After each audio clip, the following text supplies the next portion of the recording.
Ram Nagar Bunny Telugu film review by allrounder star Ballem Venumadhav. సినిమా నిడివి 2 గంటల 28 నిమిషాల comedy drama romantic film. UA certificate వచ్చిన ఈ సినిమా విడుదల తేదీ వచ్చి October 4, 2024. Reckless 21-year-old Bunny squanders his father's savings while juggling relationships. After a wake-up call, he faces a tough choice between love and responsibility in this light-hearted emotional journey. ఈ సినిమాకి నిర్మాత ETV Prabhakar పొదగండ్ల ఆయన మొత్తం పేరు. ఆయన కుమారుణ్ణి చంద్రహాస్ని హీరోగా చేసినటువంటి ఈ సినిమా ద్వారా మరి శ్రీనివాస్ మహత్ పేరుతో వెలిగొండ శ్రీనివాస్ చాలా సినిమాలు రాసినటువంటి రైటర్. ఈ సినిమాకి రైటర్ అండ్ డైరెక్టర్ అయ్యాడు.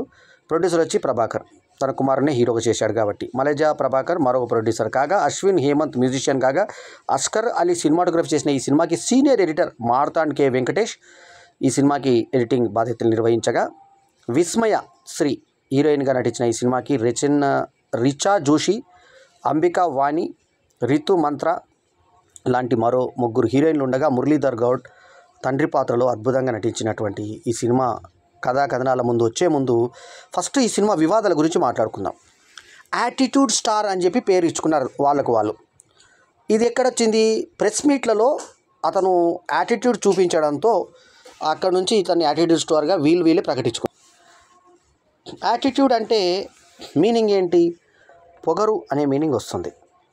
అసలు యాక్చువల్ ఒరిజినల్ మీకు డిక్షనరీలో వెతికితే వైఖరి, ధోరణి, పద్ధతి ఇలాంటివి వచ్చినా కూడా ఇక్కడ వీళ్ళు తీసుకున్నటువంటి ఏంటంటే ఒక మిడిసిపడడం లాంటి మీనింగ్తో తీసుకున్నారు. ఆన్సర్స్ ప్రెస్ వాళ్ళకి ఎదురు ఆన్సర్స్ ఇవ్వడం వల్ల యాటిట్యూడ్ అని చెప్పి అతనికి ఒక పేరు వచ్చి దాన్ని యాటిట్యూడ్ స్టార్ కింద మార్చుకున్నారు. అసలు స్టార్ అంటే మీనింగ్ ఏంటి? ఇప్పుడు డైనమిక్ హీరో అయినటువంటి చిరంజీవిని మెగా స్టార్ అన్నారు. తర్వాత రీసెంట్గా వచ్చిన గోపీచంద్ దాకా మ్యాచో స్టార్ అన్నారు. సో అట్లా రకరకాల స్టార్లు ఆఖరికి సంపూర్ణేష్ బాబు లాంటి నటుని కూడా బర్నింగ్ స్టార్ అన్నారు. సో సరే, ఆ మాటకు వస్తే మరి మీరు ఆల్రౌండర్ స్టార్ కదా, మరి మీరు ఎందుకు పెట్టుకున్నారు అని కూడా అడగొచ్చు. దానికి కూడా చెప్తా.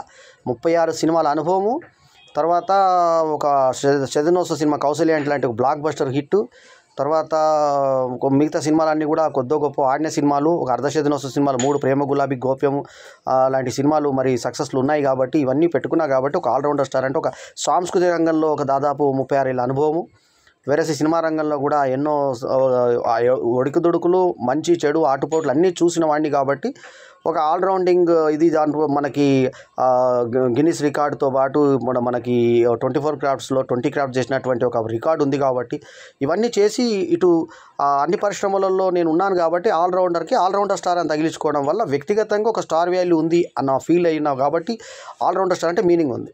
కానీ సినిమాని విడుదల కాకముందే యాటిట్యూడ్ స్టార్ ఏంటండి? అది అసలు ఎలా పెట్టుకున్నారో అర్థం కాదు. దానికి ఎటువంటి క్లారిఫికేషన్ లేదు. ఇక సరే, ఈ యాటిట్యూడ్ స్టారు సంగతి పక్కన పెడదాం. వాళ్ళు నిర్మాతలు కాబట్టి వాళ్ళే పెట్టుకున్నారు అనుకుందాం, అది పక్కన పెట్టేద్దాం. ఇక కథగా చెప్పుకుంటే కథలో ఏముంది? బన్నీ, రామ్ నగర్ బన్నీ అని పేరు పెట్టారు. ఓకే, రామ్ నగర్ బన్నీ. ఈ రామ్ నగర్ బన్నీ ఏం చేస్తాడు? ఇంట్లో తండ్రి దాచుకున్న డబ్బులు చిన్న పిల్లని చూపిస్తారు. ఆ పాపకు మళ్ళీ పెళ్ళైనట్టు ఆ పాపనే గొంపలో కూర్చోబెట్టుకున్నట్టు చూపిస్తారు. మురళీధర్ గౌడ్ అంటాడు, ఈ అమ్మాయి పెళ్లి చేయాలా, నా దగ్గర 6 లక్షలు జమున్నాయిరా, నువ్వు 4 లక్షలు చేయాలరా అని చెప్తాడు. ఈ 6 లక్షలు మాత్రమే చెవులో పడతాయి. ఇంట్లో పని మనిషి ఒక అమ్మాయి అతన్ని ఇష్టపడి ఆ ఇంట్లో పని మనిషిగా చేరుతుంది. ఆ అమ్మాయి చదువుకునే స్టూడెంట్ కానీ పని మనిషి